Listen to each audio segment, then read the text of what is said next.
coming out and news reports coming out of all these famous people having issues with blood clots, going into cardiac arrest once again in mid-play. It continues to align with what we're seeing in the hospital. Like I've said before, we are not overrun by people collapsing and having strokes and heart attacks and, all this crazy stuff that we typically would see anyways.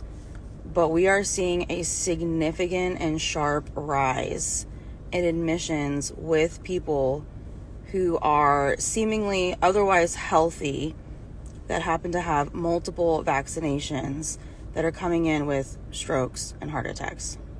Another thing that we are seeing a major rise in the hospital are admissions with patients who have C19. And I would say 98% of those admissions with C19 have multiple vaccinations, hands down. I have proof of this. It is really unfortunate because their immune systems are so immunocompromised now. They're not able to really fight off what seems to be normal illnesses.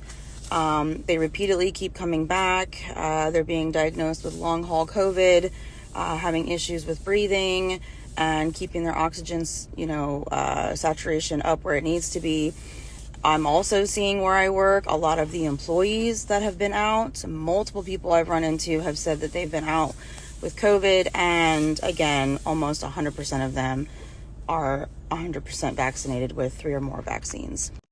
So the point of this conversation is just to educate everybody that during the summer months when we really shouldn't be seeing any type of respiratory illnesses normally, we are seeing a sharp rise. It's to educate yourself, not to instill fear, but to just inform people to really research the risk versus benefit of getting these Vs, because coming up in the next few months, because it is going to be flu season and pneumonia season, they're going to be pushing flu, COVID, RSV, and the pneumonia vaccine to the population to try to instill that it is extremely important that you get these. And for some individuals, that may be your preference. That may be something that is important to you, that the risk versus benefit may be more beneficial.